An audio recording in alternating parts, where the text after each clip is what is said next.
గిరిజన బిడ్డలు ఉపాధ్యాయ సోదరులు కొద్దిసేపటి క్రితం తమ నృత్య ప్రదర్శన ద్వారా వారిలో ఉన్నటువంటి టాలెంట్ ప్రదర్శించినటువంటి చిన్నారి విద్యార్థులకి ప్రింట్ ఎలక్ట్రానిక్ మీడియా మిత్రులందరికీ పేరు పేరున బిర్సా ముండా గారి జన్మదిన సందర్భంగా అందరికీ శుభాకాంక్షలు అభినందనలు తెలియజేస్తాను. ఈ దేశంలో స్వాతంత్ర్యం కంటే ముందు ఇందాక మన జిల్లా కలెక్టర్ గారు మాట్లాడుతూ చెప్పినట్టు స్వాతంత్ర్యం కంటే ముందు అనేక మంది నాయకులు ఈ దేశ స్వాతంత్ర్యం కోసం తమ జాతీయ హక్కుల కోసం అనేక మంది పౌరులు అనేక మంది నాయకులు ఉద్యమాలు చేస్తారు. కానీ చరిత్ర పుస్తకాల్లో కొంతమంది పేర్లు మాత్రమే లిఖించబడితే మరికొంతమందిని కావాలనో లేకపోతే తెలియకనో చరిత్ర మనకి తెలియజేయకపోయింది. అట్లాంటి ఒక గొప్ప నాయకుడు ఒక గిరిజన బిడ్డ తమ గిరిజనుల హక్కుల కోసం ఎట్లయితే మన తెలంగాణ ప్రాంతంలో మనం ఒక పేరు చెప్పుకుంటామో కొమరం భీం మనకు పేరు చెప్పుకుంటాం. ఎందుకు చెప్తాం? కొమరం భీం ఎందుకు గుర్తు చేసుకుంటారంటే జల్ జంగల్ జమీన్, ఈ అడవి మాది, ఈ భూమి మాది, ఈ భూమి మీద హక్కులు మాది అని కొట్లాడినటువంటి కొమరం భీం లాగా ఉత్తర భారతదేశంలో ఈ దేశానికి స్వాతంత్ర్యం కంటే ముందు ప్రస్తుత జార్ఖండ్ రాష్ట్రం అప్పుడు బీహార్ లో భారతలో ఉండేది. ఆ బీహార్ లోని రాంచీ అనేటువంటి ప్రాంతంలో పుట్టి తను పుట్టిన 22 సంవత్సరాలకే ఇప్పుడు 22 సంవత్సరాల పిల్లలంటే సెల్ ఫోన్ల కలవాటి ఏ రకంగా టైం పాస్ చేద్దామని అనుకునేటువంటి రోజులలో ఆ రోజుల్లో దేశ స్వాతంత్ర్యం కోసం మా గిరిజనుల హక్కుల కోసం మా తెగను మేము కాపాడుకోవాలనేటువంటి సమున్నత లక్ష్యం కోసం పోరాడినటువంటి ఒక గొప్ప మహనీయుడు గవర్నర్ బిర్సా ముండా గారు. దురదృష్టం చరిత్ర పాఠ్యాంశాల్లో వారి పేరు లేదు కాబట్టి వారికి కావాల్సినంత ప్రాచుర్యాలు అందజేయకపోవడం అనేది దురదృష్టకరం.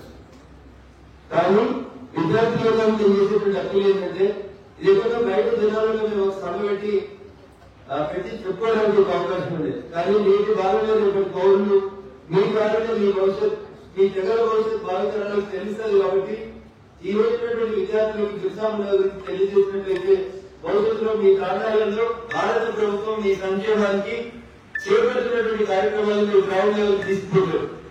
జనరల్ గా నేను ప్రతి సందర్భంలో ఒక మాట చెప్తాను విద్యార్థులకి, ఒక దీపం మీకు ఒక దీపాన్ని వెలిగిస్తున్నట్టు ఇందాక ఒక దీపాలు వెలిగించడానికి పోతే ముందు మేము క్యాండిల్ వెలిగించినాం, ఆ క్యాండిల్ మిగతా 5 దీపాలను వెలిగించింది. అంటే ఇక్కడికి వచ్చినటువంటి మా ఆదివాసీ బిడ్డలు ఒకరిలో చైతన్యం వచ్చినా, ఒకరికి ప్రభుత్వం నుంచి వచ్చినటువంటి సంక్షేమ పథకాల ఫలితాలు తెలిసినా వారు చదువుకున్నటువంటి విద్య ద్వారా 5 లక్షల ఆఫీసర్స్ కింద వీరు గారు ఆహ్వానించారు. అందుకని విద్యార్థి మీతోటి మీరు వచ్చినటువంటి 50 1 అవర్ పక్కన వాళ్ళతోటి సెల్ ఫోన్లతోటి గ్రూప్ డిస్కషన్స్ ఈ డిస్కషన్స్ మానేసి దయచేసి మనం వచ్చింది ఎందుకు, ఎవరు బిర్సా ముండా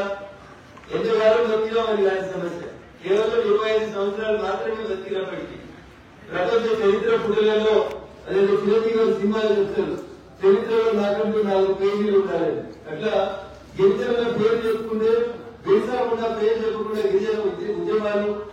ఆంగ్లేయులకు వ్యతిరేకంగా జరిగినటువంటి పోరాటంలో భారత స్వాతంత్ర సంగ్రామ చరిత్రలో బిర్సా ముండా గారి పేరు లేకుండా చరిత్రను రాయలేనటువంటి పరిస్థితి కల్పించినటువంటి ఒక గొప్ప గిరిజన నాయకుడు బిర్సా ముండా గారు. అట్లాంటి నాయకుడి జన్మదినం సందర్భంగా మిమ్మల్ని అందరినీ ఇక్కడికి ఆహ్వానించి భారత ప్రభుత్వం నరేంద్ర మోడీ గారి నాయకత్వంలో ఈ రోజు ఆదివాసీల సంక్షేమం కోసం చేపడుతున్నటువంటి కార్యక్రమాన్ని మీ ద్వారా ప్రపంచానికి తెలియజేయాలనుకోవడం జరిగింది. దాంట్లో భాగంగా ఇక్కడికి చేసినటువంటి చిన్నారులందరూ కూడా మరొకసారి శుభాకాంక్షలు అభినందనలు తెలియజేస్తారు. చాలా సార్లు మేము తాండాలు పోయినప్పుడు తాండాలలో వచ్చేటువంటి సమస్యలు, తాండాల నుంచి వచ్చేటువంటి ప్రజల నుంచి వచ్చేటువంటి కంప్లైంట్స్ ఏంటంటే ఈ దేశానికి స్వతంత్రం వచ్చిన 7.5 దశాబ్దాల తర్వాత కూడా ఇంకా మా ఊరికి రోడ్డు రాలేదు, మాకు ఇంకా తాగేందుకు నల్ల నీళ్ళు వస్తలేవు, ఉండడానికి సరైనటువంటి ఇల్లు లేవు,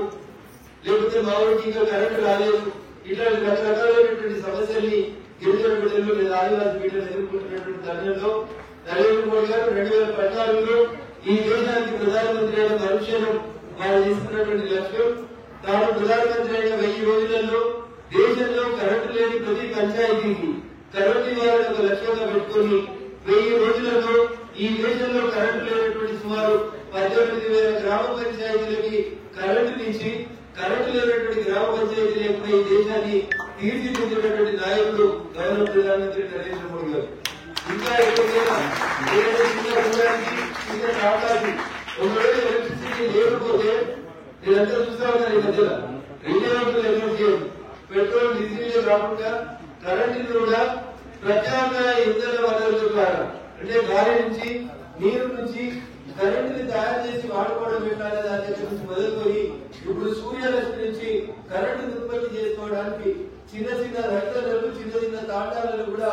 ప్రజలు ముందు పెట్టి సోలార్ ప్లేట్స్ పెట్టుకొని కరెంట్ తయారు చేసుకుంటా ఉన్నారు. మేము రాజకీయ నాయకులు రాజకీయ పార్టీ చేసేటువంటి కొన్ని పొరపాట్లని భారత ప్రభుత్వం సరిదిద్దుతూ వస్తా ఉంది. మీకు 200 యూనిట్లు ఫ్రీ ఇస్తాం, మీకు 500 యూనిట్లు ఫ్రీ ఇస్తాం, మా ఓటేయండి అని కాకుండా మీరు ఉన్నత కాలం మీ ఇంటి పైన సోలార్ ప్యానెల్ కింద ఎంత కరెంట్ అవసరం ఉంటే అన్ని ప్యానెల్ అవసరమైనటువంటి ఖర్చు ఇస్తాం. మీకు సొంత ఇల్లు లేకపోతే ప్రధానమంత్రి ఆవాస్ యోజన కింద ఒక ఇల్లు కట్టుకోండి, లేదా పెరట్లో 4 సోలార్ ప్లేట్లు పెట్టుకుంటే మీ ఇంటికి కావాల్సిన కరెంట్ 24 గంటలు వస్తుంది. ₹1 ఖర్చు లేకుండా మీకు కూడా విద్యుత్ దీపాలు ఏర్పాటు చేసుకునే అవకాశం వస్తుందని చెప్పి దూరదృష్టితోటి ఈ దేశం బాగుండాలి, ఈ దేశ ప్రజలు స్వయం సమృద్ధి సాధించాలనేటువంటి ఒక గొప్ప లక్ష్యంతో దాన్ని ఏ పని చేసినా ఈ దేశం కోసం దేశంలో ఉన్నటువంటి అంత్యోదయ పేద ప్రజల అభ్యుదయ లక్ష్యంగా పనిచేస్తున్నారు గౌరవ ప్రధానమంత్రి నరేంద్ర మోడీ గారు. ఈ రోజు ముఖ్యంగా బిర్సా ముండా గారి జయంతి సందర్భాన్ని పురస్కరించుకొని ఇందాక నాయకుల ముందు మాట్లాడినటువంటి మన ట్రైబల్ వెల్ఫేర్ ఆఫీసర్ గానీ స్పెషల్ ఆఫీసర్ గారు కానీ చెప్పడం జరిగింది.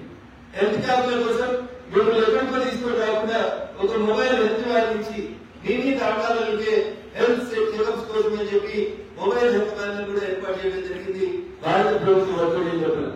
నాట్ ఓన్లీ హెల్త్ స్కూల్స్ విషయంలో కానీ కలెక్టర్ గారు చెప్పినట్టు ఏకలవ్య పాఠశాల విషయంలో కానీ మనకు కావాల్సింది ముఖ్యంగా చదువు మంచికి ఏది మంచి ఏది చెడు అనేటువంటి జ్ఞానాన్ని నేర్పిస్తుంది. చదువుకుంటే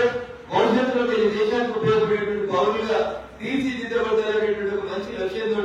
భారత ప్రభుత్వం ప్రధానమంత్రి గ్రామీణ సడక్ యోజన పేరిట ఏ తాటాకైతే రోడ్డు లేదో, ఏ గ్రామ పంచాయతీ అయితే ఇప్పటి వరకు తారు రోడ్డు లేదో, ప్రధానమంత్రి గ్రామీణ సడక్ యోజన 4 అనేటువంటి పథకం కింద అన్ని తాటాలు కూడా కొత్తగా రోడ్డు వేసేటువంటి కార్యక్రమాన్ని ఏర్పాటు చేసింది. అందుకని దయచేసి these are not election meetings. మీకు అర్థమైతే మీరు మీ ఊళ్ళో కావాల్సినటువంటి సంచార వైద్యశాలలు లేదా ప్రధానమంత్రి గ్రామీణ సడక్ యోజన కింద రోడ్లు లేదా మీ ఇంటి ఉన్నటువంటి కరెంట్ లో 4 సోలార్ ప్లేట్లు పెట్టుకుని 24 అవర్స్ మీ ఇంటికి కరెంట్ వచ్చేలాగా, లేదా సోలార్ కుక్కర్స్ వచ్చినాయి, సోలార్ తో నడిచే వ్యవసాయ పంప్ సెట్లు వచ్చినాయి. ఇవి ఏ రకంగా పోతారనేది మన జిల్లా ప్రత్యేక అధికారి శ్రీమతి ఇందిరా గారు కానీ నిర్మల గారు కానీ చెప్తారు. కాబట్టి కారణాల నుంచి చదువుకున్నటువంటి పిల్లలుగా మీరు నేను బాగుంటే మా అమ్మ నాన్న బాగుంటే చాలు అని అనుకోకుండా నేను బాగాలేదు నా తాత మొత్తం బాగాలనేటువంటి ఒక లక్ష్యంతో అటు భారత ప్రభుత్వం ఇటు రాష్ట్ర ప్రభుత్వం వచ్చినటువంటి ప్రతి పథకాన్ని మీ దాంట్లోకి తీసుకొచ్చి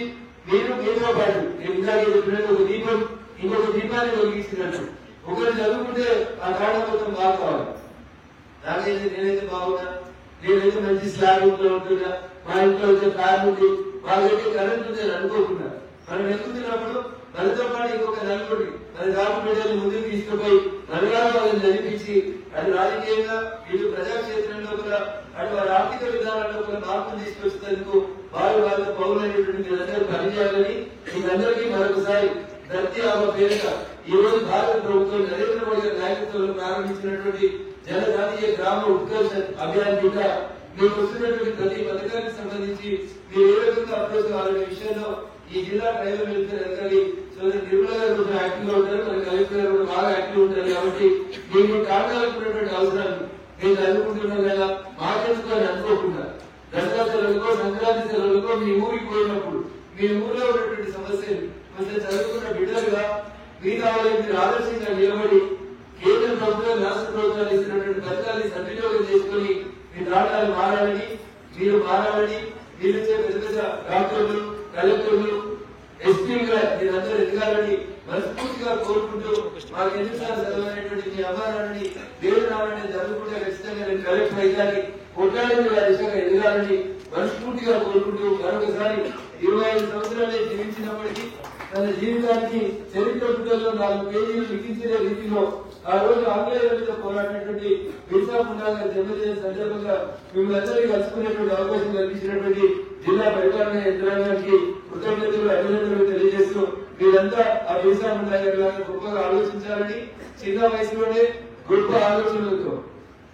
మూసపోసినట్టు నేను టీచర్ అవుతా, నేను డాక్టర్ అవుతా, నేను ఇంజనీర్ అవుతా అనేటువంటి మాట పార్టీలు పనిచేసి ఈ సమాజంలో ఇన్నోవేటివ్ గా రావాల్సినటువంటి అవసరం ఉంది. మన దేశం ప్రపంచానికి మార్గదర్శకంగా నిలవాల్సినటువంటి అవసరం ఉంది. ఈ దేశం నరేంద్రుడి నాయకత్వంలో విశ్వగురుగా ఎదుగుతుంది. ఒకప్పటి నలంద తక్షశిల యూనివర్సిటీ లాగా మీరంతా మీ పాఠశాలలో బాగా చదువుకొని మీ విద్యార్థులకి మంచి శిక్షణ ఇచ్చే రీతిలో ఉపాధ్యాయులను ఎంకరేజ్ చేయాలని మనస్ఫూర్తిగా వేడుకుంటూ మరొకసారి బిర్సా ముండా జయంతి సందర్భంగా మీరందరికీ గిరిజన బిడ్డలందరికీ కూడా శుభాకాంక్షలు అభినందనలు తెలియజేస్తూ సెలవు తీసుకుంటారని